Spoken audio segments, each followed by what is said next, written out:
First of all, welcome to the channel and thank you for stopping by.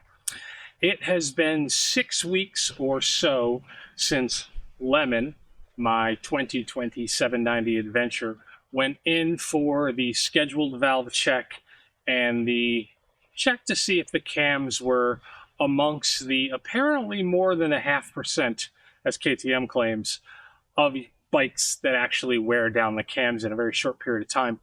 The bike had 15,300 and change on it when it went in.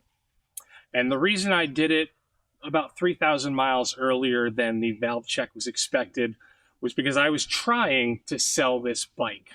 And my experience was every single person wanted to know when were the valves checked and when were the cams checked. Well, checking the cams is quite expensive. It's going to be about $600 labor for them to go in there. So I waited until I got semi-close to the 18,000 for the valve check, figuring I'll pay the labor to go in and do the valves and check the cams while you're in there, please. And I took it to Edelman's here in upstate New York. And I'd just like to say the guys at Edelman's were fantastic, absolutely fantastic. They opened up the bike in a timely manner as soon as they had parts available, and they discovered that the valves needed to be shimmed. They had ordered the parts, that was all set. Unfortunately, they did detect that even though the bike only had 15,000 miles on it, it did indeed have wear on the cams. So despite that low mileage, the cams had to be replaced. Unfortunately, this was early June, and the dealer could not get KTM to provide them with parts. Thank you, KTM, for warrantying it, or as they call it, goodwill replacement. I do appreciate that. So this wasn't going to cost me anything. However, parts were back ordered until sometime in August. Now, this is before Bajaj did the full bailout of KTM, and parts suppliers were reporting, we're not shipping to KTM because they don't pay us. So I totally understand why there was a wait on parts. However, the great guys at Edelman's, they reached out to other dealers and found both of the cams that the bike needed. So again, wow. How this experience will go for you is going to be determined in part by the quality of your dealer. Are they going to hear from KTM that the parts are back ordered and then just tell you, hey, wait? Or are they going to go above and beyond and pick up the phone and start calling other dealers? I hope your dealer treats you as well, if you're a 790 owner, as mine did, and they take the extra time to get you parts. And I'd like to say, they didn't bill me anything for that. That was just their goodwill, which I greatly appreciate. So the bike is back. We have brand new cams. The valves are properly set. And I thought, I don't trust the bike. I didn't trust the bike before, and now I know it ate the cams, so I really don't trust the bike. However, I put it back up for sale. I put it up for sale for $7,900. This made it the lowest price 790 Adventure R in the area. And it was very clear that the cams have just been replaced. New oil change, valves are set. This bike is as ready as it could ever be. And what I've discovered since then is it doesn't matter. Everyone who called me and made an appointment, with one exception, called back before the appointment when they were going to come see the bike and said one of two things. Oh man, all my friends told me about the cam issues. Thanks anyway. Or, I went on Facebook. Do you know there's a whole Facebook group to how bad these cams are? And I'm like, yeah, dude, I know. Why do you think I'm trying to sell it? And everybody was really good about it. They're like, oh, I just can't buy a bike like that. I'm sorry, you're stuck with it. And I was like, hey, me too. Now, I did actually have someone come out, take a look at the bike.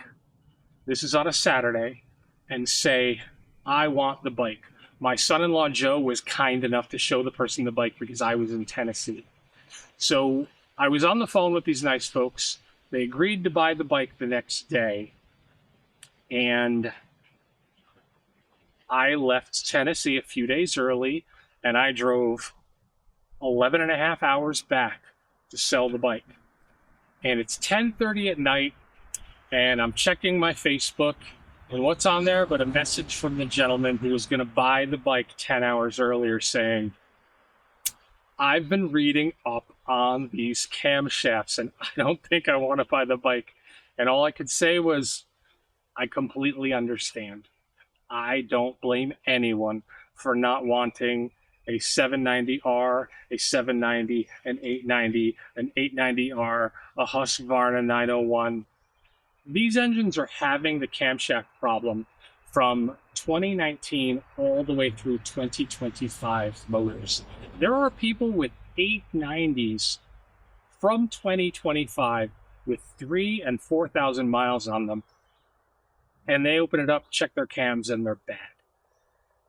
I don't blame anyone for not wanting to ride the bike or buy the bike. So where that leaves me today is with a bike, Lemon, that I believe is going to be my forever bike. Now, I will absolutely have this bike for sale, but I don't expect it to sell. The last offer I got from someone to buy it was $5,000.